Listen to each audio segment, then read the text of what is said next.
জামাইতি শ্বশুরের সাথে কথা কয় না। এই অভিযোগে মনটা বড় অশান্তিতে আছে শ্বশুরের। একটা মাত্র মেয়ে, আদরের মেয়ে বিয়ে দিছে, জামাই আসবে, আব্বা কয়েকটা ডাক দেবে, এরপরে মাঝে মাঝে খোঁজ গল্প করবে।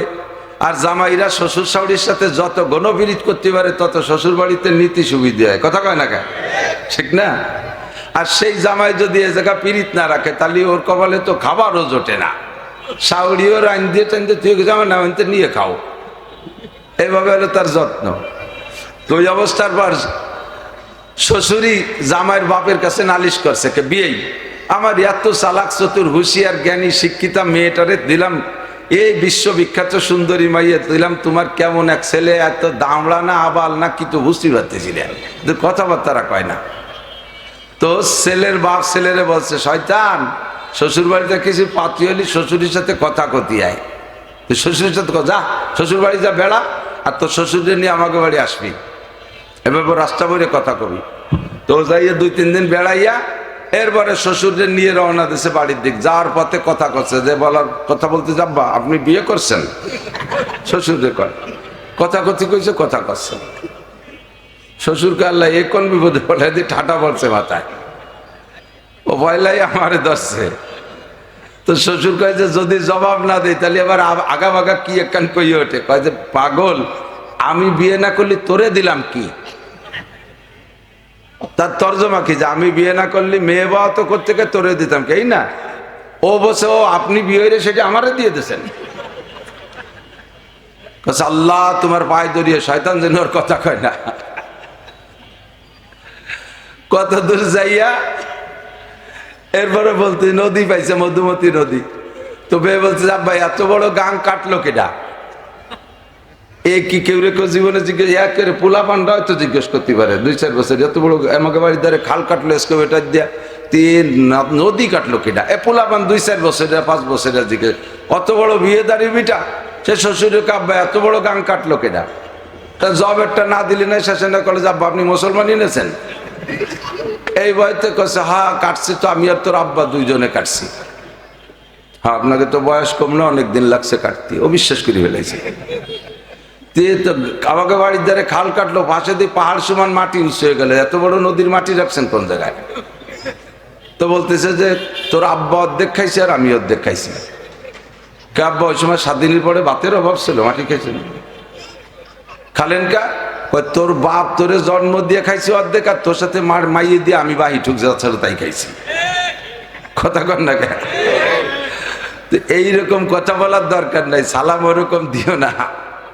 যে সালাম দিলে এই অবস্থায় সে সালামের দরকার নাই। সালামটা হবে বিনয়ের সাথে, ভদ্রতার সাথে, দোয়া নিয়ে, আসসালামু আলাইকুম ওয়া রাহমাতুল্লাহি ওয়া বারাকাতুহু। ঠিক আছে না?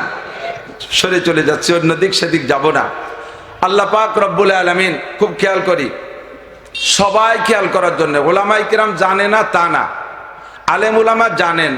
এখানে আজকের প্যান্ডেলে বা মাহফিলের ভিতরে স্টেজে ঘরের ভিতর দিয়া এমন যোগ্য বিজ্ঞ ওলামায়ে কেরাম উপস্থিত হয়েছে, যদিও তারা অনেকে আমার বয়সে কম, আর বড়রা তো আছেই, বড়রা আছে। হযরত মাওলানা আলী হায়দার সাহেব হুজুর দাওয়াত বরকাতুল আলিয়া রাজুর মাদ্রাসার নায়েবে মোহতাম সাহেব ছিলেন, হুজুর শায়েখ ছিলেন, আমি ওখানে পড়াইছি 1 বছর। হুজুর আমাদের চেয়ে বড়, বাকি অনেকে আমাদের ছোট আছে, যদিও বয়সে ছোট, এলেমে ছোট না, তারা আমাকে পড়াইতে পারে, এরকম যোগ্য বিজ্ঞ আলেম আছে। তারপরও সকলকে অনুরোধ করব সব উলামায়ে কেরামদের কথাগুলো খেয়াল করার জন্য। নিজের জানা কথা মুজাকারা না থাকার কারণে আমলের ভিতরে ঘাটতি এসে যায়। এজন্য আল্লাহ পাক রব্বুল আলামিন বলেন ওয়াযাক্কির, আলোচনা করো, মুজাকারা করো। তবলিগি গেছেন না আপনারা? তবলিগের সাথে আছেন না? তবলিগের ভিতরে একটা টাইম বলে মুজাকারা, বলে না? মুজাকারা মানে কি? বিগত যা হয়ে গেছে তার আলোচনা পর্যালোচনা। গত যে কাজগুলো হয়ে গেছে তার আলোচনা পর্যালোচনাকে মুজাকারা বলে। তো আল্লাহ পাক বলেন ওয়াযাক্কির, স্মরণ করায় দাও, মুজাকারা করো, জানা কথাগুলো আলোচনা করো। লাভ কি? ইন্নায যিকরা তানফাউল মুমিনিন, আলোচনা করলে মুমিনের ঈমান বাড়ে, আমলের প্রতি উৎসাহিত হয়, আমলের স্পৃহা আসে, আমলের ভিতরে কোথাও কোনো মনের অজান্তে থেকে গেলে ওই কথাগুলো উঠে আসে। আল্লাহর এক বুজুর্গ, বহুত বড় আলেম, সাহেবে মারেফাত, সাহেবে কাশ, আল্লাহর সাথে গভীর প্রেম ভালোবাসা আছে। আবার কাশপওয়ালা, চোখের সামনে অনেক কিছু আল্লাহ পাক ওনাকে খুলে দেন, উনি সরাসরি দেখতে পারেন, যেটা আমরা সকলে দেখি না। এমন এক বড় বুজুর্গ, হাজার হাজার তার মুরিদান বুজুর্গ, ফজরের নামাজের পরে ইশরাক পর্যন্ত মসজিদে বসে থাকতেন। একই বৈঠকে ইশরাক পর্যন্ত বসে থেকে আমল করে ইশরাকের নামাজ পড়ে যদি বের হয়, তাহলে আল্লাহ তাআলা তাকে একটা হজ আর একটা উমরার সওয়াব দান করে। ফজর পড়ে কিছুক্ষণ আবার ডায়াবেটিস দাবলায় যাইয়ে রাস্তায় দিয়ে এরপরে যাই ইশরাক পড়লে আবার ওই ফজিলত না, ইশরাকের নেকি হবে আলাদাভাবে। এই যে ফজিলতটা বলা হয়েছে, এই ফজিলতটা পাবেন না। তো বুজুর্গ দীর্ঘদিন পর্যন্ত ফজরের নামাজ পড়ে ইশরাক পর্যন্ত বসে থাকে। আপনারা আজকে এখানে আসছেন, নেকির আশায় আসছেন না? যে কোনো ভাবে কায়দা কৌশল করিয়ে, যত চালাকি আছে, একটু নেকি জায়গাতে বেশি নিয়ে যাওয়ার চেষ্টা করবো। রাজি আছেন না? সত্যি রাজি আছেন? এর আল্লাহর কসম রাজি আছেন তো? যদি তাই থাকে, একটু পাশা গেছে সামনে আগায় আসলে 10 বছর এতে কবে সব হবে। যারা আগবে বসবো যে তারা আগে যা কইছেন সত্যি কথা কইছেন। অনেকে আছে জায়গায় বসে এরকম হতেছে, ফাঁসা সরে না, এ হবে না। আগায় আসলে এই এক বস্তা নেকি পেয়ে যাবেন। 10 বছর এতে কবে একরামের নিয়ে যে আমি আগায় বসলে ও যে পিছনে সেনাবাহিনীর মতো সানা বান্ধে দাঁড়ায় রয়েছে, ওরা বসতে পারবে। আগে আগে আসেন, আগে আসেন, এসে বসেন, মিশে মিশে বসেন। এরপরে বড়রা আসতেছে, সে সময় তো মাঠে জাগাই দিতে পারবে না। আমি তো সন্ধ্যের পরে টুটকা হুজুর, এই টাইমটা পাও নষ্ট করে, তাই আমার এই যে সময় নষ্ট করতে দাঁড়িয়েছে। বসে পড়ি, তাড়াতাড়ি বসি, সময় কম কামাই বেশি, বেশিক্ষণ সময় দেওয়া যাবে না। আল্লাহু আকবার। খেয়াল করতেছেন সবাই? বুজুর্গ যত তাড়াতাড়ি বলবেন তত তাড়াতাড়ি লাভ। আমার টাইম গড়িতে মিশে গেলে আমি চলে যাবো, কিন্তু তাড়াতাড়ি বসি। আর যারা দাঁড়িয়ে আছো তারা বসো, শোনা তোমাদের জন্য না জায়গা করে দিলাম, তোমরা দিয়ে এখন সে পকেটে এক দিয়ে দাঁড়ায় দিচ্ছ, কি স্বভাব। আবার ওই যে বসতি কইছে বলে আইটি চলে যাচ্ছে, আর এক জ্বালা। কেন্ন চেনেন? কেন্ন ওই যে চিকন ঘন পাওয়ালা আস্তে আস্তে আটে, কেন্ন কয় না? হ্যাঁ কেন্ন তো, কেড়া কেড়া কেড়া কেন্ন। এই গোপালগঞ্জের মধ্যেই এত পার্থক্য হয়ে গেল ভাষা। আমাকে ওই কেন্ন কে কেড়া কয়। যাক গো, এই কেড়া কি খুব জোরে আটে? এ খুব স্লো গতিতে আটে না? আর ওরে যদি একটু ঠেলা দেন, একটু তাড়াতাড়ি আট, অত আস্তে আটলে যাবি কোন সভা? ও কি তাড়াতাড়ি আটে? ও গুছায় গোল হয়ে পয়সা হয়ে যায়, কত পারলি তুই আট, আমি পারবো না। দাঁড়ানোওয়ালাকে যদি বসতে কয়, পারলি তুমি ওয়াজ করো, শুনি ওটাকে আমরা চলে গেলাম। তারপরও আদবের রক্ষা, আদব রক্ষার্থে একটু বসতে হবে। তো বুজুর্গ আজকে ফজরের নামাজ পড়ে ইশরাক পর্যন্ত প্রতিদিনই আমল করেন। কখনো কখনো চাষ পর্যন্ত, বেলা 9টা পর্যন্ত অপেক্ষা করে চাষের নামাজ পড়ে একবারে বাসায় গিয়ে নাস্তা করে। তো আজকে ফজরের নামাজ পড়ে অল্পক্ষণের মধ্যে বেরোয় চলে গেছে। খেয়াল করেন, অল্পক্ষণের মধ্যে বেরোয় চলে গেছে। বক্ত যিনি খাদেম তিনি বলতেছেন, হজরত জরুরত, বাথরুমের জন্য বেরোয় আসছেন? কয় না, বাথরুমের জন্য না। তা আজকে এত তাড়াতাড়ি বেরিয়ে আসলেন? কয় যে গত রাত্রে মিশকাত শরীফ মোতালা করতে গিয়ে তার ভিতরে পাইলাম নবী আলাইহিস সালাম বলতেছেন, যেই ব্যক্তি ফজরের নামাজের পরে, মাগরিবের নামাজের পরে আউযু বিল্লাহিস সামিউল আলিম মিনাশ শাইতানির রাজিম 3 বার পড়ে, হুয়াল্লাহুল্লাযী লা ইলাহা ইল্লাহু আলিমুল গায়বি ওয়াশ শাহাদাতি হুয়ার রহমানুর রহিম, হুয়াল্লাহুল্লাযী লা ইলাহা ইল্লাহু আল মালিকুল কুদ্দুসুস সালামুল মুমিনুল মুহাইমিনুল আজিজুল জব্বারুল মুতাকাব্বির, সুবহানাল্লাহি আম্মা ইউশরিকুন, ওয়াল্লাহুল খালিকুল বারিউল মুসাব্বিরু লাহুল আসমাউল হুসনা, ইউসাব্বিহু লাহু মা ফিস সামাওয়াতি ওয়াল আরদ ওয়া হুয়াল আজিজুল হাকীম। এই 3 আয়াত যে ব্যক্তি পড়ে, আল্লাহ পাক রব্বুল আলামিন তার জন্য 70,000 ফেরেশতা মোতায়েন করে। ওই 70,000 ফেরেশতা ফজর থেকে মাগরিব পর্যন্ত, মাগরিবে পড়লে আবার ফজর পর্যন্ত 24 ঘন্টা 70,000 ফেরেশতা তার জন্য ইস্তেগফার করে, ক্ষমা চায় আল্লাহর কাছে, আর তার নামে অবিরাম নেকি লিখতে থাকে। মাগরিব বাদের এই সুন্নতি টাইমের অনুসরণ করে আল্লাহ পাক রব্বুল আলামিন এই অঞ্চলের লাখো মানুষের মধ্য থেকে বাছাই ছাঁটাই করে সাময়িক জান্নাতের বাগানে আসার ও বসার জন্য আল্লাহ পাক রব্বুল আলামিন আমাদেরকে চয়েস করেছেন, পছন্দ করেছেন, মনোনীত করে ডেকে নিয়ে আসছেন। হেদায়েতের আশায় গুমরাহির ভয়ে, জান্নাতের আশায় জাহান্নামের ভয়ে, সওয়াবের আশায় গুনার ভয়ে, শিরিক ও কুফর মুক্ত ঈমান গড়ার লক্ষ্যে বেদাত মুক্ত সুন্নতি আমলের প্রশিক্ষণ নেওয়া দেওয়ার জন্য আল্লাহ পাক রব্বুল আলামিন আমাদেরকে এখানে আসার বসার তৌফিক ইনায়াত করেছেন। এজন্য শুকর আদায় করি আলহামদুলিল্লাহ। আল্লাহ রব্বুল আলামিন অসংখ্য গুণের অধিকারী, মহান শক্তিশালী আল্লাহ পাক রব্বুল আলামিন, পরাক্রমশালী আল্লাহ রব্বুল আলামিন, সম্পূর্ণ স্বাধীন ক্ষমতার অধিকারী আল্লাহ রব্বুল আলামিন। কোরআনে কারিমের ভিতরে যার সাক্ষী দিয়ে বলেন ফাআলুল লিমা ইউরিদ, যা খুশি তাই করতে পারেন একমাত্র তিনি আমাদের আল্লাহ। আলা কুল্লি শাইইন কাদির, এবং কঠিন থেকে কঠিন, ছোট থেকে ছোট, বড় থেকে বড় সর্ব কাজ করার ক্ষমতা রাখেন একমাত্র আল্লাহ রব্বুল আলামিন। মহান রব্বুল আলামিনের এই মহা ক্ষমতার বাস্তব প্রমাণ চোখের সামনে আমরা হাজারো দেখতে পাই, কিন্তু উপলব্ধি করি না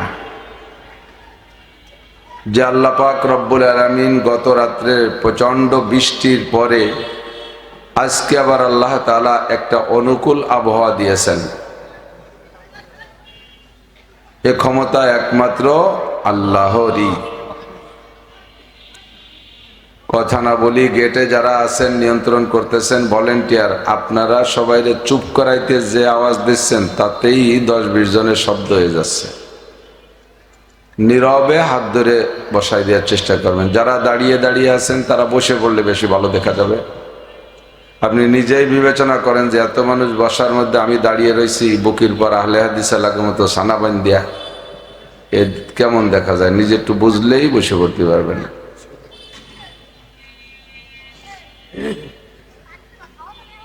কালকের আগের দিন যাওয়ার পথেই মেঘ পেয়েছি।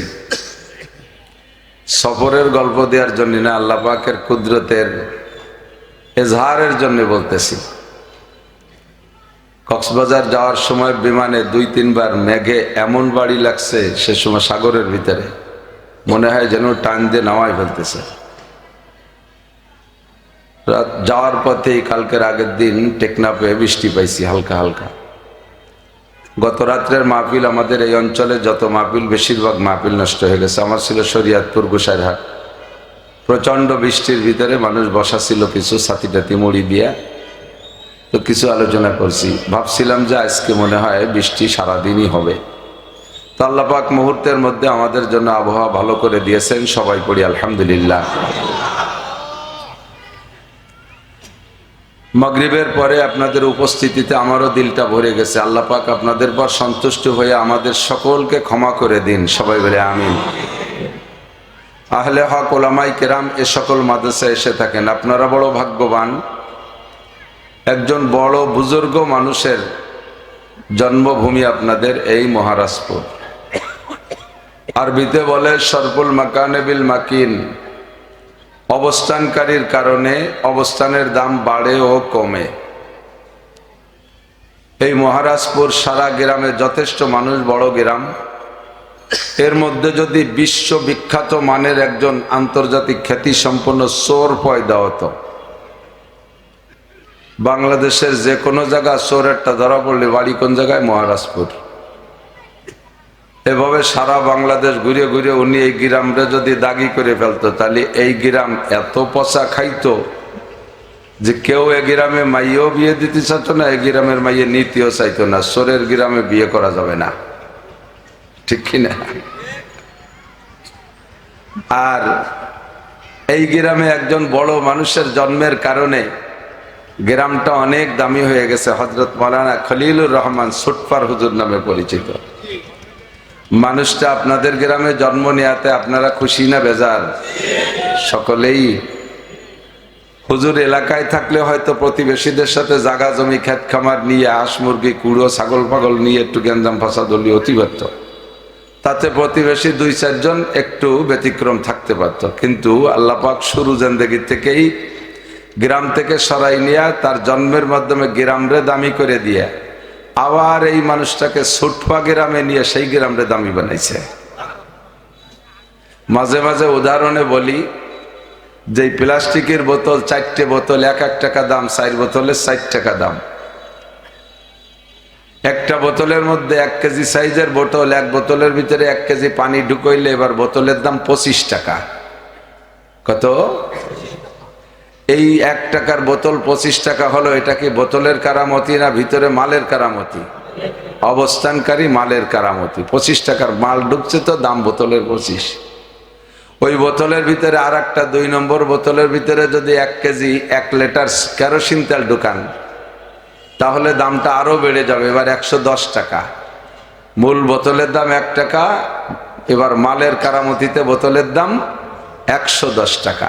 ঠিক কিনা? একে বলে সরফুল মাকানে বিল মাকিন, অবস্থানকারীর কারণে অবস্থানের দাম বাড়ে। 3 নম্বর বোতলের ভিতরে ঢুকাইছেন 1 কেজি ঘি, ঘির কেজি 1600 টাকা। এবার 1 টাকার বোতলের দাম কত? 1600 টাকা। এটা কি বোতলের কারামতি না ঘির কারামতি?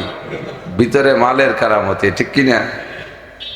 4 নম্বর বোতলের মধ্যে পেশাব করে মুখ আটকায় দিয়েছেন, 1 লিটার পেশাব আটকায় দিয়েছেন ওর মধ্যে। এবার বোতলের দাম কয় টাকা? ওর মূল বডির দামও শেষ করে ফেলাইছে। আগের 3টে বোতল যদি আপনার হাতে দেওয়া হয়, যে বাড়ি যাচ্ছ তুমি, আমার এই বোতল 3টা এটা শপিং ব্যাগে করে দিয়েছেন যে আমাদের বাড়ি একটু দিয়ে যাইও, কষ্ট হলেও আপনি মানবতার খাতিরে নেবেন, বরঞ্চ ভিতরে লোভ থাকলে আরো যত্ন সহকারে নেবেন। যে ঘি তো কতদিন কিনে খাই না, ঘির বোতলও আছে, যে শাশি রেখাবো, শাশি আমারও ফ্রিজের একটু ঢেলি দাম, একটু আলু ভর্তে দিয়ে খাবো, এ মোহাব্বতে হলেও বাকি 3 বোতল নিয়ে যাবেন। কিন্তু 4 নম্বর বোতলটা যদি আপনার হাতে ধরাই দেওয়া হয় আর বলেন যে তুমি তো গোপালগঞ্জ যাচ্ছ, আনিকা ডায়াগনোসিস সেন্টারে আমার ওই পেশাব পরীক্ষার কথা ছিল, সকালে পেশাব ধরছি বোতলে, আমার হঠাৎ একটু প্রোগ্রাম হয়ে গেছে, ঢাকা যাবো, তা তুমি ওই বোতলটা একটু গোপালগঞ্জ নিয়ে যাও, ভাড়ার টাকা দিয়ে দেবো, তবুও কি নেবেন? ভাড়ার টাকা দিলেও নেবেন না, কারণ নিজেই বুঝে ফেলাইছেন এই বোতল বইয়ে যদি নেই, কেউ যদি কোনোভাবে জানে জীবন ভরে আমার খেপাবে যে পরের মুদ বইয়ে পয়সা খাইছিস, বাংলা কবে কথা। তো একই প্লাস্টিকের 1 টাকা দামের বোতল 3 পালাক্রমে দাম বাড়ায় 1600 টাকা পর্যন্ত নিয়ে গেছে। আর আরেকটার ভিতরে মাল ঢুকে ক্যাইসা পসান পসাইছে, যা কেউ হাতে ও করতে রাজি, ভাড়ার টাকা দিলেও বইতে রাজি না, আর বোতলের মূল বডিও শেষ। এমনই করে বাস্তব দেখবেন আমাদের এই এলাকায় কোথাও কোনো গ্রামে মেম্বার আছে, চেয়ারম্যান আছে, এমপি আছে, মন্ত্রী আছে, ডাক্তার আছে, ইঞ্জিনিয়ার আছে, বিজ্ঞানী আছে, প্লেয়ার আছে, খেলোয়াড় আছে, ক্রিকেটার আছে, ফুটবলার আছে, কন্ট্রাক্টর আছে, ইত্যাদি ইত্যাদি, ডিসি, এসপি, ওসি, টিএনও, সচিব, মসজিদ থাকতে পারে, primary school, high school, college, বিশ্ববিদ্যালয় যদি থাকে, এই সব কিছুতে আমি নিচের 4 নম্বর বোতলের কথা বলতেছি না। তো এই বাকি মালগুলোই হয়তো 25 টাকার বোতল নয়, 110 টাকার পর্যন্ত নেবে, তবে 1600 টাকার মতো দামি বানাইতে পারবে না। 1600 টাকার মতো দামি বানাইতে হলে একমাত্র ওই গ্রামের ভিতরে কোরআনের প্রতিষ্ঠান লাগবে, একজন যোগ্য বিজ্ঞ হক্কানি আহলে হক আলেম লাগবে, তাহলে ওই গ্রামের দাম সারা দুনিয়ায় ছড়ায় পড়বে, সারা দুনিয়ায় গ্রামটা ভাইরাল হয়ে যাবে। আপনাদের এই যে টাওয়ারগুলো দেখতেছেন, এই যে ক্যামেরা লাগানো, আমি 2-3 বার মহারাজপুর বলছি, এখনই মহারাজপুর চলে গেছে আমেরিকা, এখনই মহারাজপুর, যারা এখনই কি দেশে লাইভে দেশে, আমার লাইভ শ্রোতা মাগরিবের পরে টাইম লক্ষ্য করে জাপান থেকে নিয়ে আমেরিকা পর্যন্ত বাঙালি জাতি যত দূর আছে, যারা যেখানে চাকরি করে, ফ্রি থাকলে তারা লাইভের অপেক্ষায় আছে হুজুর কখন বয়ান করবে। তো বারবার এই মহারাজপুর বলতেছি, তো মহারাজপুর এখন আমেরিকাও চলে গেছে, মহারাজপুর এদিকে জাপানও চলে গেছে। এই মহারাজপুরে আর কোনোটা দিয়ে এত তাড়াতাড়ি সারা পৃথিবীতে পৌঁছতে পারবেন না, একমাত্র কোরআনের প্রতিষ্ঠান আর কোরআনের প্রতি প্রোগ্রামে যত তাড়াতাড়ি পৌঁছাইতে পারবে। এবার যদি এই প্রোগ্রামের উপরে, প্রতিষ্ঠানের উপরে শুকর আদায় করেন তাহলে আল্লাহ তাআলা আরো বাড়ায় দেবে। বলি আলহামদুলিল্লাহ। আল্লাহ পাকের ওয়াদা, লা ইন শাকারতুম লা আযীদান্নাকুম। তুমি যদি আমার এই নিয়ামত পেয়ে আন্তরিকভাবে খুশি হয়ে শুকর আদায় করো তাহলে এই নিয়ামত আরো বাড়িয়ে দেব। যে নিয়ামতের শুকর আদায় করবেন ওই নিয়ামত বাড়িয়ে দেওয়া হবে। লা ইন শাকারতুম লা আযীদান্নাকুম। মাদ্রাসা আমাদের জন্য নিয়ামত। এখান থেকে আদর্শ সন্তান তৈরি হয়। মাদ্রাসার ছেলেরা গাঁজা খায় না, ইয়াবা খায় না, ফেন্সিডিল খায় না, হিরোইন খায় না, মদ খায় না, বিড়ি খায় না, সিগারেট খায় না, নুচ্ছমি করে না, শিং কেটে চুরি করে না, রাস্তায় রশি টানে মোটরসাইকেল কাড়ে না, গাছ ফেলাইয়া প্রাইভেট কার ডাকাতি করে না, টোন মারে না, মন মারে না, রাস্তার পিচ খোয়া ইট বালি সিমেন্ট খাইয়ে ফেলে না, কারেন্টের খাম্বা তার ব্রিজ কালভার্ট সরকারি কোনো প্রজেক্ট মারিয়ে দেয় না। কতক্ষণ না কেন এগুলো করে না? একদল আছে না, হুজুররা না করে না, এরকম একদল আছে না করে। তারা কারা? তারা কারা? তারা কারা? তারা যারা শিক্ষাকে ওনাদের পরিভাষায় বলে মেরুদণ্ড। শিক্ষা জাতির মেরুদণ্ড, একথা আমরাও বলি। তবে কোন শিক্ষা জাতির মেরুদণ্ড?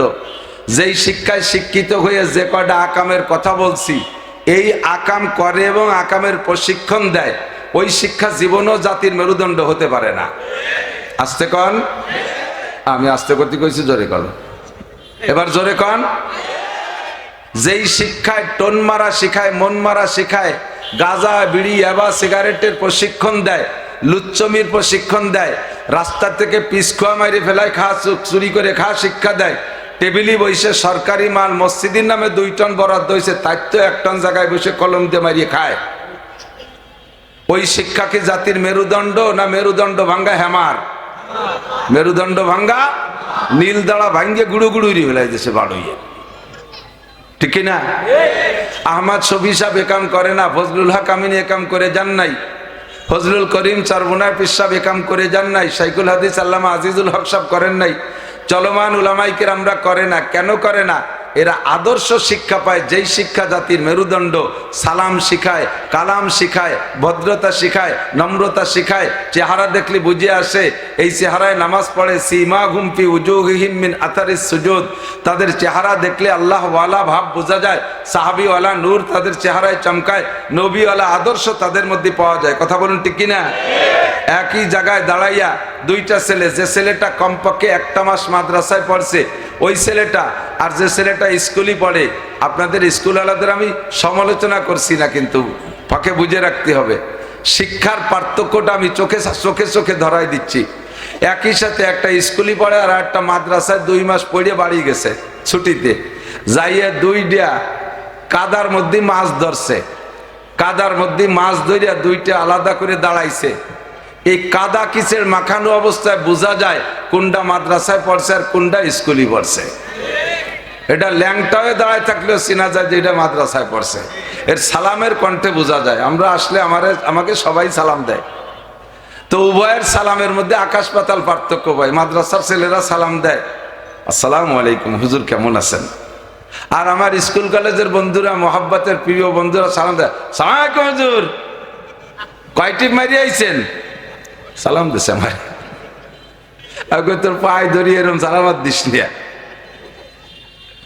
জামাইতি শ্বশুরের সাথে কথা কয় না, এই অভিযোগে মনটা বড় অশান্তিতে আছে শ্বশুরের। একটা মাত্র মেয়ে, আদরের মেয়ে বিয়ে দিছে, জামাই আসবে, আব্বাকে একটা ডাক দেবে, এরপরে মাঝে মাঝে খোঁজ গল্প করবে। আর জামাইরা শ্বশুর শাশুড়ির সাথে যত গণবিরোধ করতে পারে তত শ্বশুর বাড়িতে নীতি সুবিধা হয়। কথা কয় না কেন? ঠিক না? আর সেই জামাই যদি এ জায়গা পিরিত না রাখে তাহলে ওর কপালে তো খাবারও জোটে না। শাউরিও রান দিয়ে টান দিয়ে তুই জামা না নিয়ে খাও, এইভাবে হলো তার যত্ন। তো ওই অবস্থার পর শ্বশুরই জামাইয়ের বাপের কাছে নালিশ করছে, কে বিয়েই আমার এত চালাক চতুর হুঁশিয়ার জ্ঞানী শিক্ষিতা মেয়েটারে দিলাম, এই বিশ্ববিখ্যাত সুন্দরী মাইয়ে দিলাম, তোমার কেমন এক ছেলে, এত দামড়া না আবাল না কিন্তু বুঝতে পারতেছিলেন, কথাবার্তারা কয় না। তো ছেলের বাপ ছেলেরে বলছে, শয়তান শ্বশুর বাড়িতে কিছু পাতি হলি শ্বশুরের সাথে কথা কতি আয়, শ্বশুরের সাথে যা শ্বশুর বাড়ি যা বেড়া, আর তোর শ্বশুরের নিয়ে আমাকে বাড়ি আসবি, এভাবে রাস্তা বইরে কথা কবি। তো যাইয়া 2-3 দিন বেড়াইয়া এরপরে শ্বশুরে নিয়ে রওনা দিয়েছে বাড়ির দিক। যাওয়ার পথে কথা করছে, যে বলার কথা বলতে যাব্বা আপনি বিয়ে করছেন? শ্বশুরে কয় কথা কথি কইছে, কথা করছে। শ্বশুরকে আল্লাহ এ কোন বিপদে বলে দিয়ে ঠাটা বলছে মাথায়, ও ভয়লাই আমারে ধরছে। তো শ্বশুর কয় যে যদি জবাব না দেয় তাহলে আবার আগা বাগা কি একখান কই ওঠে, কয় যে পাগল, আমি বিয়ে না করলে তোরে দিলাম কি? তার তর্জমা কি, যে আমি বিয়ে না করলে মেয়ে বাবা তো করতে গিয়ে তোরে দিতাম কি, এই না? ও বসে ও আপনি বিয়ে হইলে সেটা আমারে দিয়ে দিয়েছেন। আল্লাহ তোমার পায়ে ধরিয়ে শয়তান যেন ওর কথা কয় না। কত দূর যাইয়া এরপরে বলতে নদী পাইছে, মধুমতি নদী। তো মেয়ে বলছে ভাই এত বড় গাং কাটলো কেডা?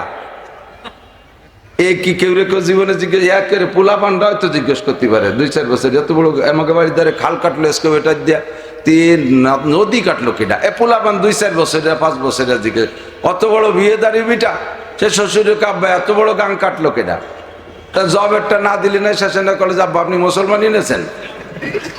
এই বয়সে কছে হ্যাঁ কাটছি তো, আমি আর তোর আব্বা দুইজনে কাটছি। হ্যাঁ আপনাকে তো বয়স কম না, অনেকদিন লাগছে কাটতে। ও বিশ্বাস করে ফেলাইছে।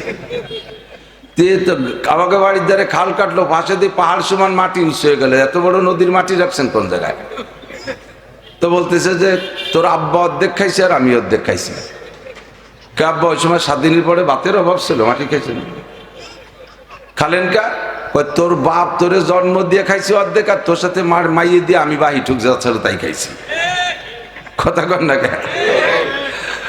এইরকম কথা বলার দরকার নাই, সালাম ওরকম দিও না। যে সালাম দিলে এই অবস্থায় সে সালামের দরকার নাই। সালামটা হবে বিনয়ের সাথে, ভদ্রতার সাথে, দোয়া নিয়ে, আসসালামু আলাইকুম ওয়া রাহমাতুল্লাহি ওয়া বারাকাতুহু। ঠিক আছে না? সরে চলে যাচ্ছি, অন্যদিক সেদিক যাব না। আল্লাহ পাক রব্বুল আলামিন খুব খেয়াল করি, সবাই খেয়াল করার জন্য। ওলামায়ে কিরাম জানে না তা না, আলেম ওলামা জানেন। এখানে আজকের প্যান্ডেলে বা মাহফিলের ভিতরে স্টেজে ঘরের ভিতর দিয়া এমন যোগ্য বিজ্ঞ ওলামায়ে কেরাম উপস্থিত হয়েছে, যদিও তারা অনেকে আমার বয়সে কম, আর বড়রা তো আছেই, বড়রা আছে। হযরত মাওলানা আলী হায়দার সাহেব হুজুর দাওয়াত বরকাতুল আলিয়া রাজুর মাদ্রাসার নায়েবে মোহতাম সাহেব ছিলেন, হুজুর শায়েখ ছিলেন, আমি ওখানে পড়াইছি 1 বছর। হুজুর আমাদের চেয়ে বড়, বাকি অনেকে আমাদের ছোট আছে, যদিও বয়সে ছোট, এলেমে ছোট না, তারা আমাকে পড়াইতে পারে, এরকম যোগ্য বিজ্ঞ আলেম আছে। তারপরও সকলকে অনুরোধ করব, সব উলামায়ে কেরামদের কথাগুলো খেয়াল করার জন্য। নিজের জানা কথা মুজাকারা না থাকার কারণে আমলের ভিতরে ঘাটতি এসে যায়। এজন্য আল্লাহ পাক রব্বুল আলামিন বলেন ওয়াযাক্কির, আলোচনা করো, মুজাকারা করো। তবলিগি গেছেন না আপনারা? তবলিগের সাথে আছেন না? তবলিগের ভিতরে একটা টাইম বলে মুজাকারা, বলে না? মুজাকারা মানে কি? বিগত যা হয়ে গেছে তার আলোচনা পর্যালোচনা। গত যে কাজগুলো হয়ে গেছে তার আলোচনা পর্যালোচনাকে মুজাকারা বলে। তো আল্লাহ পাক বলেন ওয়াযাক্কির, স্মরণ করায় দাও, মুজাকারা করো, জানা কথাগুলো আলোচনা করো। লাভ কি? ফাইন্নাদ যিকরা তানফাউল মুমিনিন, আলোচনা করলে মুমিনের ঈমান বাড়ে, আমলের প্রতি উৎসাহিত হয়, আমলের স্পৃহা আসে, আমলের ভিতরে কোথাও কোনো মনের অজান্তে থেকে গেলে ওই কথাগুলো উঠে আসে। আল্লাহর এক বুজুর্গ, বহুত বড় আলেম, সাহেবে মারেফাত, সাহেবে কাশ, আল্লাহর সাথে গভীর প্রেম ভালোবাসা আছে, আবার কাশপওয়ালা, চোখের সামনে অনেক কিছু আল্লাহ পাক ওনাকে খুলে দেন, উনি সরাসরি দেখতে পারেন, যেটা আমরা সকলে দেখি না। এমন এক বড় বুজুর্গ, হাজার হাজার তার মুরিদান। বুজুর্গ ফজরের নামাজের পরে ইশরাক পর্যন্ত মসজিদে বসে থাকতেন। একই বৈঠকে ইশরাক পর্যন্ত বসে থেকে আমল করে ইশরাকের নামাজ পড়ে যদি বের হয়, তাহলে আল্লাহ তাআলা তাকে একটা হজ আর একটা উমরার সওয়াব দান করে। ফজর পড়ে কিছুক্ষণ আবার ডায়াবেটিস দাবলায় যাইয়ে রাস্তায় দিয়ে এরপরে যাই ইশরাক পড়লে আবার ওই ফজিলত না, ইশরাকের নেকি হবে আলাদাভাবে, এই যে ফজিলতটা বলা হয়েছে এই ফজিলতটা পাবেন না। তো বুজুর্গ দীর্ঘদিন পর্যন্ত ফজরের নামাজ পড়ে ইশরাক পর্যন্ত বসে থাকে। আপনারা আজকে এখানে আসছেন, নেকির আশায় আসছেন না? যে কোনো ভাবে কায়দা কৌশল করিয়ে, যত চালাকি আছে, একটু নেকি জায়গাতে বেশি নিয়ে যাওয়ার চেষ্টা করবো। রাজি আছেন না? সত্যি রাজি আছেন? এর আল্লাহর কসম রাজি আছেন তো? যদি তাই থাকে একটু পাশা গইছে সামনে আগায় আসলি 10 বছর এতে কবে সব হবে। যারা আগবে বসবো যে তারা আগে যা কইছেন সত্যি কথা কইছেন, অনেকে আছে জায়গায় বসে এরকম হতেছে, ফাঁসা সরে না, এ হবে না। আগায় আসলি এই 1 বস্তা নেকি পেয়ে যাবেন, 10 বছর এতে কবে। একরামের নিয়ে যে আমি আগায় বসলে ও যে পিছনে সেনাবাহিনীর মতো সানা বান্ধে দাঁড়ায় রয়েছে, ওরা বসতে পারবে। আগে আগে আসেন, আগে আসেন, এসে বসেন, মিশে মিশে বসেন। এরপরে বড়রা আসতেছে, সে সময় তো মাঠে জাগাই দিতে পারবে না। আমি তো সন্ধ্যের পরে টুটকা হুজুর, এই টাইমটা পাও পাও নষ্ট করে, তাই আমার এই যে সময় নষ্ট করতে দাঁড়িয়েছে। বসে পড়ি, তাড়াতাড়ি বসি, সময় কম কামাই বেশি, বেশিক্ষণ সময় দেওয়া যাবে না। আল্লাহু আকবার। খেয়াল করতেছেন সবাই? বুজুর্গ যত তাড়াতাড়ি বলবেন তত তাড়াতাড়ি লাভ। আমার টাইম গড়িতে মিশে গেলে আমি চলে যাবো, কিন্তু তাড়াতাড়ি বসি। আর যারা দাঁড়িয়ে আছো তারা বসো, শোনা তোমাদের জন্য না জায়গা করে দিলাম, তোমরা দিয়ে এখন সে পকেটে একদিন দাঁড়ায় দিচ্ছ, কি স্বভাব। আবার ওই যে বসতি কইছে বলে এটি চলে যাচ্ছে আর এক জ্বালা। কেন্ন চেনেন? কেন্ন ওই যে চিকন গণ পাওয়ালা আস্তে আস্তে আটে, কেন্ন কয় না? হ্যাঁ কেন্ন তো, কেড়া কেড়া কেড়া কেন্ন। এই গোপালগঞ্জের মধ্যেই এত পার্থক্য হয়ে গেল ভাষা। আমাকে ওই যে কেন্ন কে কেড়া কয়। যাক গো, এই কেড়া কি খুব জোরে আটে? এ খুব স্লো গতিতে আটে না? আর ওরে যদি একটু ঠেলা দেন, একটু তাড়াতাড়ি আট, অত আস্তে আটলে যাবি কোন সভা? ও কি তাড়াতাড়ি আটে? ও গুছায় গোল হয়ে পয়সা হয়ে যায়, কত পারলি তুই আট, আমি পারবো না। দাঁড়ানোওয়ালাকে যদি বসতে কয়, পারলি তুমি ওয়াজ করো, শুনি ওটাকে আমরা চলে গেলাম। তারপরও আদবের রক্ষা, আদব রক্ষার্থে একটু বসতে হবে। তো বুজুর্গ আজকে ফজরের নামাজ পড়ে ইশরাক পর্যন্ত প্রতিদিনই আমল করেন, কখনো কখনো চাষ পর্যন্ত, বেলা 9টা পর্যন্ত অপেক্ষা করে চাষের নামাজ পড়ে একবারে বাসায় গিয়ে নাস্তা করে। তো আজকে ফজরের নামাজ পড়ে অল্পক্ষণের মধ্যে বেরোয় চলে গেছে। খেয়াল করেন, অল্পক্ষণের মধ্যে বেরোয় চলে গেছে। ভক্ত যিনি খাদেম তিনি বলতেছেন, হযরত জরুরত বাথরুমের জন্য বেরোয় আসছেন? কয় না, বাথরুমের জন্য না। তা আজকে এত তাড়াতাড়ি বেরিয়ে আসলেন? কয় যে গত রাত্রে মিশকাত শরীফ মুতালা করতে গিয়ে তার ভিতরে পাইলাম নবী আলাইহিস সালাম বলতেছেন, যেই ব্যক্তি ফজরের নামাজের পরে, মাগরিবের নামাজের পরে আউযু বিল্লাহিস সামিউল আলিম মিনাশ শাইতানির রাজিম 3 বার পড়ে, হুয়াল্লাহুল্লাযী লা ইলাহা ইল্লাহু আলিমুল গায়বি ওয়াশ শাহাদাতি হুয়ার রহমানুর রহিম, হুয়াল্লাহুল্লাযী লা ইলাহা ইল্লাহু আল মালিকুল কুদ্দুসুস সালামুল মুমিনুল মুহাইমিনুল আজিজুল জব্বারুল মুতাকাব্বির, সুবহানাল্লাহি আম্মা ইউশরিকুন, ওয়াল্লাহুল খালিকুল বারিউল মুসাব্বিরু লাহুল আসমাউল হুসনা, ইউসাব্বিহু লাহু মা ফিস সামাওয়াতি ওয়াল আরদ ওয়া হুয়াল আজিজুল হাকীম। এই 3 আয়াত যে ব্যক্তি পড়ে, আল্লাহ পাক রব্বুল আলামিন তার জন্য 70,000 ফেরেশতা মোতায়েন করে। ওই 70,000 ফেরেশতা ফজর থেকে মাগরিব পর্যন্ত, মাগরিবে পড়লে আবার ফজর পর্যন্ত 24 ঘন্টা 70,000 ফেরেশতা তার জন্য ইস্তেগফার করে, ক্ষমা চায় আল্লাহর কাছে, আর তার নামে অবিরাম নেকি লিখতে থাকে।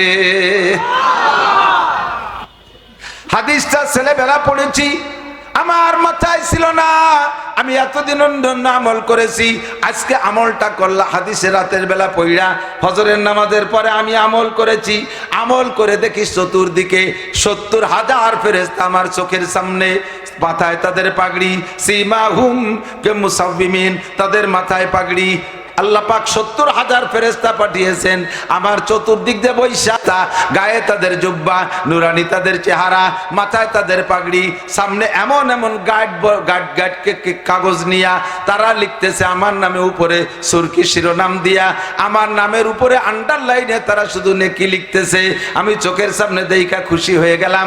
70,000 ফেরেশতা যখন আমার নামে কাজ করতেছে, এই ফাঁকে আমি একটু যে আমার অন্য কাজ সারি, তাই আজকে আগে আগে উঠে চলে আসছি। হুজুর বলেন, যেই 70,000 ফেরেশতা তোমার জন্য সূরা হাসরের শেষ 3 আয়াত লেখা পড়ার কারণে নেকি লিখতেছে, এমন করে তোমাদের হায়াতের শেষ হয়ে যাবে আমল করতে করতে। যেদিন তোমার মৃত্যু হয়ে যাবে, যেদিন তোমার মরণ হবে, ওই দিন দুনিয়ার কোনো মানুষও যদি তোমার জানাজার নামাজে হাজির না হয়, ওই 70,000 ফেরেশতা তোমার জানাজায় উপস্থিত থাকবে। মানুষে জানাজা পড়ে, জানাজার দোয়া কয়জনে পড়ে? হ্যাঁ, কয়জন পড়ে? এর ভিতরে জানাজার ইন্টারভিউ নিলি অর্ধেক মানুষ উঠে আগের থেকে বলায় সাইডে চলে যাবে। কতক্ষণ?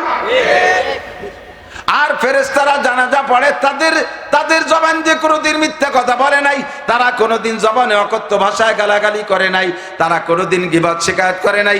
পবিত্র জবান দিয়ে যদি তারা জানাজার দোয়া পড়ে, আল্লাহ পাক ওই দোয়া সঙ্গে সঙ্গে কবুল কইরা ওই বান্দাকে আল্লাহ তাআলা ইল্লিনের খাতায় নামটা লেখাইয়া দেয়। চোখের সামনে চিনি নাই আমি, পরিচয় করে জানি নাই যে তারা ফেরেশতা কি না, আমি আমার চক্ষে দেখেছি হযরত সুটপার হুজুর রহমাতুল্লাহ আলাইহির জানাজা। এমন এমন আলেম উলামাকে ওই জানাজা আমি উপস্থিত দেখেছি যাদেরকে আমি জীবনে কোনোদিন দেখি নাই, আগেও দেখি নাই, পরেও দেখি নাই। এমন এমন অপরিচিত সুদর্শন মানুষকে আমি সুটপার হুজুর রহমাতুল্লাহ আলাইহির খলিলুর রহমান সাহেব রহমাতুল্লাহ আলাইহির জানাজায় দেখেছি। হাজার হাজার ওলামায়ে কিরাম বলতে বাধ্য হয়েছে এইরকম আলেম ওলামাকে আমরা কোথাও দেখি না। কোত্থেকে আসলো তারা?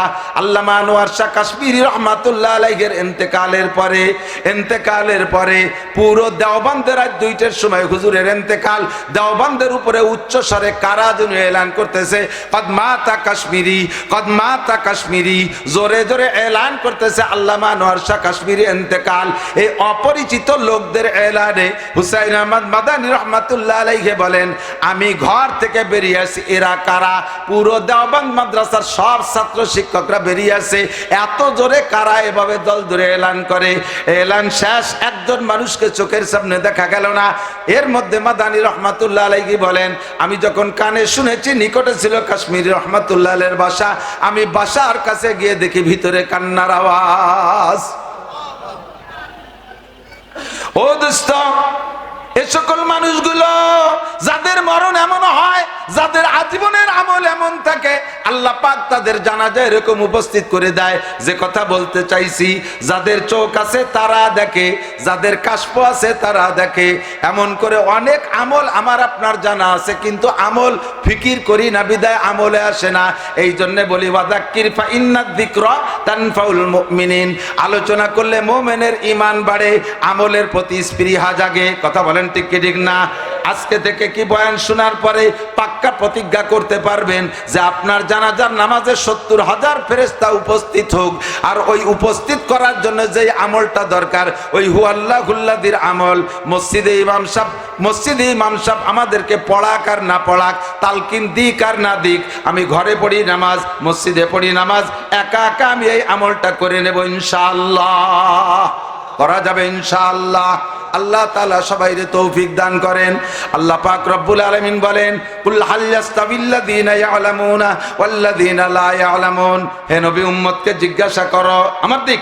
কুল মানে বলো, কুল মানে বলো, বলো। এ জায়গা কুল শব্দের পরে, বলোর পরে যদি আরবিতে হরফে ইস্তেফহাম অর্থাৎ জিজ্ঞাসাবোধক চিহ্ন আসে, তখন কুল মানে বলো না, তখন কুলের মানে জিজ্ঞাসা করো। কুল হাল ইয়াস্তাবিল্লাযীনা, বলো শিক্ষিত লোক আর অশিক্ষিত লোক কি সমান হতে পারে? তরজমা এভাবের চাইতে সুন্দর হবে, হে নবী, উম্মতের কাছে জিজ্ঞাসা করো, তারা একটু বুঝে শুনে জবাব দিক। শিক্ষিত লোক আর অশিক্ষিত লোক, শিক্ষিত লোক আর মূর্খ লোক কোনো দিন কি সমান হতে পারে? আমার যুবকরা সাক্ষী দাও, পারে? আরো জোরে পারে? কোনোদিনও পারে না। আপনারা কি জবাব দিবেন? আল্লাহ পাক এই জবাবের অপেক্ষা না কইরা আল্লাহ শিক্ষিত লোকদের সার্টিফিকেট নিজেই দিচ্ছেন। আল্লাহ কয়, ইরফাইল্লাহুল্লাযীনা আমানু মিনকুম ওয়াল্লাযীনা উতুল ইলমা দারাজাত। তোমাদের মধ্যে সবচাইতে দামি, আমার দিক, ইরফাইল্লাহুল্লাযীনা আমানু মিনকুম ওয়াল্লাযীনা উতুল ইলমা দারাজাত। উলামায়ে কিরাম বোঝে দারাজাত জমা মুয়ান্নাস সালিম, তার মানে অনেক সম্মান। সর্বোচ্চ সম্মানী ওই ব্যক্তি তোমাদের মধ্যে যারা ঈমানদার। ইরফাইল্লাহুল্লাযীনা আমানু, এক নম্বরে ঈমানদার। এই ঈমানের সাথে ওয়াল্লাযীনা উতুল ইলমা দারাজাত, যাদেরকে আল্লাহ পাক ইলম দান করেছেন তাদের সম্মান সবচাইতে বেশি। কথা বলেন ঠিক কি ঠিক না? দোস্তরে, শিক্ষিত লোক ছাড়া সরকারও কোনো পদে দেয় না। হে আমার স্কুল কলেজের যুবকরা, আমার ছোট ছোট সোনাবান মনিরা, কান খাড়া করে শোনো। জাগতিক ভাবে যদি সম্মান পাইতে চাও, শিক্ষার মাধ্যমে তুমি সম্মান অর্জন করবা। অশিক্ষিত মানুষ সম্পদের মালিক হইতে পারে, সম্পদের মালিক হইতে পারে, যত বড় ধনী হোক না কেন, মূর্খ মানুষ, তাকে সরকার ডিসি বানাবে না, তাকে সরকার এসপি বানাবে না, তাকে সরকার সচিব বানাবে না, তাকে সরকার জজ বানাবে না, তাকে সরকার ম্যাজিস্ট্রেট বানাবে না। কথা বলেন, বানাবে? পয়সা হতে পারে, পয়সার সম্মান আলাদা পাইবা, কিন্তু সরকারি পদমর্যাদা পাইতে হলে তোমার সার্টিফিকেট লাগবে, তোমার আইএ পাস করা লাগবে, বিএ পাস করা লাগবে, এমএ পাস করা লাগবে, কি বলা হয়, বিসিএস পাস করা লাগবে। সার্টিফিকেট ছাড়া তোমার ওই জায়গার সম্মান হবে না। জাগতিকভাবেও আপনি দেখলে বুঝবেন, শিক্ষিত আর অশিক্ষিত কোনোদিন এক দামে বিক্রি হয়? কথা বলেন, হয়? হয় না। আর আল্লাহ পাক রব্বুল আলামিন এই জেনারেল শিক্ষারে শিক্ষা ধরে না, এটা মাত্র দুনিয়া কামাই করে খাওয়ার একটা উপকরণ। কতক্ষণ? কেউ কি বলবেন, কোন হাদিসে কি বলতে পারবেন, প্রমাণ করতে পারবেন? ক্বালা রাসূলুল্লাহ সাল্লাল্লাহু আলাইহি ওয়াসাল্লাম খায়রুকুম মান কানা ম্যাট্রিক পাস, খায়রুকুম মান কানা আইএ পাস, খায়রুকুম মান কানা বিএ পাস, খায়রুকুম মান কানা এমএ পাস। আছে কোন হাদিস? কেউ বলতে পারবেন না যে ব্যক্তি ম্যাট্রিক পাস করবে আল্লাহ পাক তার রুজির অভাব দূর করে দেবে। আইএ পাস করলে রুজির অভাব দূর হবে, বিএ পাস করলে রুজির অভাব দূর হবে, এমএ পাস করলে রুজির অভাব দূর হবে। কেউ বলতে পারবেন না, চোখে আঙ্গুল দিয়ে দেখায় দেওয়া হবে। দোস্ত, আইএ বিএ এমএ পাস কইরা রিক্সা চালায়, অটো চালায়, এত বড় লেখাপড়া করে শিক্ষিত হইয়াও তার রুজির কোনো ভালো ব্যবস্থা হচ্ছে না। পরের খেতে কামলা দেয়, এখন ছাগলের খামার করছে, পোল্ট্রি মুরগির মাদ্রাসা বানাইছে। কতক্ষণ ঠিক না? পোল্ট্রির কেজি স্কুল বানাইয়া তাই ধুয়ে মুছে খাইতেছে। তাহলে আইএ বিএ এমএ তোমার রিজিকের সনদ নয়, এর মাধ্যমে তোমার রিজিক হবে প্রমাণ নাই। কেউ বলতে পারবেন না এমএ পাস করলে কবর আযাব মাপ, বিএ পাস করলে ডান হাতে আমলনামা পাবে, বিসিএস পাস করলে বিদ্যুৎ গতিতে পুলসিরাত পার হয়ে যাবে, ডাক্তারি ইঞ্জিনিয়ারিং পাস করলে বিনা হিসাবে জান্নাতি। কেউ বলতে পারবে না এমন কোন হাদিস? জোরে বলেন, আছে? এগুলো কোরআন, এগুলো আমলের মাধ্যমে হাদিস আছে। আল্লাহর নবী বলেন খায়রুকুম মান তাআল্লামাল কুরআন ওয়া আল্লামা, তোমাদের মধ্যে সবচাইতে ভালো, বলেন সবচাইতে, আরো জোরে, সবচেয়ে, সবচেয়ে ভালোর উপরে কি আর ভালো হয়? সবচেয়ে ভালোর উপরে ভালো হয়। নবী যারে সবচেয়ে ভালো বলে তার চেয়ে বেশি ভালো থাকে না। আল্লাহ যারে সবচেয়ে ভালো বলে তার চেয়ে ভালো হতে পারে না। নবী যারে সবচেয়ে খারাপ বলে তার চেয়ে খারাপ হইতে পারে না। আল্লাহ যারে সবচেয়ে খারাপ বলে তার চেয়ে খারাপ হইতে পারে না। আল্লাহ যারে সবচেয়ে বেশি বলে তার চেয়ে বেশি হতে পারে না। আল্লাহ যারে সবচেয়ে কম বলে তার চেয়ে কম হইতে পারে না। আমার নবী এমন একটা শব্দ ব্যবহার করেছেন, খায়রুকুম, তোমাদের মধ্যে সবচেয়ে ভালো। ইসমে তাফজিলের সিগা উলামায়ে কেরাম বোঝে, সর্বোচ্চ অর্থ বহনকারী শব্দ। তোমাদের মধ্যে সবচেয়ে ভালো, হে যুবক ভালো করে জেনে নাও, সবচেয়ে ভালো, তার চেয়ে ভালো হতে পারে না মান তাআল্লামাল কুরআন ওয়া আল্লামা, যে কোরআন শরীফ পড়ে এবং পড়ায়, শিক্ষা করে আর শিক্ষা দেয়। উভয়কে আল্লাহর রাসূল সার্টিফিকেট দিয়েছেন, তুমি দুনিয়ায় সব চাইতে ভালো। তাই তুমি যদি কৃষক হয়ে কোরআন পড়ো তাও তুমি ভালো, তুমি যদি দোকানদার হয়ে কোরআন পড়ো তাও তুমি ভালো, নারী হয়ে কোরআন পড়ো তাও তুমি সবচেয়ে ভালো, পুরুষ হয়ে কোরআন পড়ো তাও তুমি সবচেয়ে ভালো, কলেজ স্টুডেন্ট কোরআন পড়ো তাও তুমি সবচেয়ে ভালো, পুলিশ হয়ে কোরআন পড়ো তাও তুমি সবচেয়ে ভালো, আর্মি বিডিআর কোরআন পড়ো তাও তুমি সবচেয়ে ভালো, মাস্টার ডাক্তার কোরআন পড়ো তাহলে সবচেয়ে ভালো, মেম্বার চেয়ারম্যান কোরআন পড়ো তাহলেই সবচেয়ে ভালো। আর কোরআন ছাড়া দুনিয়ার যত সার্টিফিকেট অর্জন করবা, তোমাকে একটা সার্টিফিকেটও নবী সই করবে না। ঠিক কিনা? কেন? আল্লাহু আকবার। আল্লাহ নবী বলেন তলাবুল ইলমে ফারিদাতুন আলা কুল্লি মুসলিম। আমার দিক দ্বীনি খেয়াল, খুব ইম্পর্টেন্ট, ভেরি ভেরি ইম্পর্টেন্ট। নবী পাক বলেন তলাবুল ইলমে ফারিদাতুন আলা কুল্লি মুসলিম, দ্বীনি ইলম শিক্ষা করা এনি ম্যান এভরিবডি। খেয়াল করে না, দ্বীনি ইলম শিক্ষা করা এনি ম্যান এভরিবডি, প্রত্যেকটা মুসলমান নরনারীর উপরে নফল। জোরে কান, আমি মিথ্যে কথা কইছি না? আমি তো নফল কইছি, মিথ্যে কইছি না? আপনারা সত্যি কোন তো? জোর হলো না? সবাই কইছেন আমালাইনিল বালাগ, আমার দায়িত্ব শেষ। নবী পাককে আল্লাহ বলেন আফালা ইয়ানজুরুনা ইলাল ইবিলি কাইফা খুলিকাত ওয়া ইলাস সামাই কাইফা রুফিয়াত ওয়া ইলাল জিবালি কাইফা নুসিবাত ওয়া ইলাল আরদি কাইফা সুতিহাত ফাযাক্কির ইন্নামা আনতা মুযাক্কির লাস্তা আলাইহিম বিমুসাইতির। নবী পাককে বলেন ফাযাক্কির ইন্নামা আনতা মুযাক্কির, আপনার দায়িত্ব আলোচনা করে দাওয়াত পৌঁছাই দেওয়া, আপনাকে লাস্তা আলাইহিম বিমুসাইতির, উম্মতের উপরে দারোগা বানাই পাঠাই নাই যে পিটাই পিটাই নামাজ পড়াবেন, পিটাই পিটাই কলেমা পড়াবেন, পিটাই পিটাই আপনি আমল করাবেন। ওমা আলাইকা ইল্লাল বালাগ, আপনার দায়িত্ব পৌঁছিয়ে দেওয়া। যদি আপনি এই তবলিগের দায়িত্ব পালন না করতেন তাহলে আপনাকেও কিয়ামতে আমার কাঠগড়ায় দাঁড়িয়ে জবাব দেয়া লাগতো। ইয়া আইয়ুহার রাসূল, আমার দিক যুবক, আমার দিক তাকা। ইয়া আইয়ুহার রাসূল বাল্লিগ, হে নবী তুমি পৌঁছাইয়া দাও উম্মতের কাছে। ফাইল্লাম তাফআল, যদি সব কথা পৌঁছাইয়া না দাও তাহলে ফামা বাল্লাগতা রিসালাতা, প্রমাণ হবে তুমি তোমার রিসালাতের দায়িত্ব সঠিকভাবে পালন করো নাই। আমার সামনে দাঁড়াইয়া বলো কেন সব কথা পৌঁছাও নাই, কেন তুমি এই কথাগুলো পৌঁছাও নাই, কেন পৌঁছাও নাই। ফামা বাল্লাগতা রিসালাতা ওয়াল্লাহু ইয়াসিমুকা মিনান নাস, সব কথা উম্মতের কাছে পৌঁছাইবা। রাজনীতিবিদদের কাছে রাজনীতির কথা, সমাজনীতিবিদদের কাছে সমাজনীতির কথা, ডাক্তার মাস্টারদের কাছে তাদের কথা, সব কথা পৌঁছাইয়া দিবা। পুরুষদের মাসালা পুরুষদের বলবা, নারীদের মাসালা নারীদের বলবা। লজ্জায় তোমার ছেলে আর জামাইয়ের কাছে গোপন কথা বলতে, গোপন মশালা বলতে লজ্জা করে চেপে যাবা না। লজ্জায় তোমার মেয়ের কাছে গোপন মশালা, মেয়েলি মশালা বলতে চেপে যাবা না। যদি তুমি রসুল না বলো উম্মতে এই জায়গা থেকে কম থেকে যাবে আর তারা আমল করতে পারবে না। আমল না করার কারণে যে গুনাহ, এইটা তোমার পর বর্তাবে। কেন তুমি পৌঁছাও নাই? আসো আমার কাছে জবাব দাও। তবে হক কথা পৌঁছাইতে গেলে কখনো কখনো একটু গায়ে পড়বেই পড়বে। আল হক মুররুন, হক কথা একটু তিক্ত হয়। বলতে গেলে তোমার বিপক্ষে কিছু ষড়যন্ত্র হবে, তোমার বিপক্ষে আন্দোলন হবে, তোমার গায়ে মাইরও আসতে পারে, তোমার ভিটে ছাড়াও হতে পারে, তোমাকে হিজ্জত করে চলে যাওয়া লাগতে পারে। তবে তুমি জেনে নাও আল্লাহু ইয়াসিমুকা মিনান নাস, গায়েও যদি আঘাত করে, ভিটেও যদি ছাড়া করে, তোমাকে জীবনের তরে শেষ করে দিতে পারবে না। তোমার নেগাহবান, তোমার পাহারাদার স্বয়ং আমি আল্লাহ।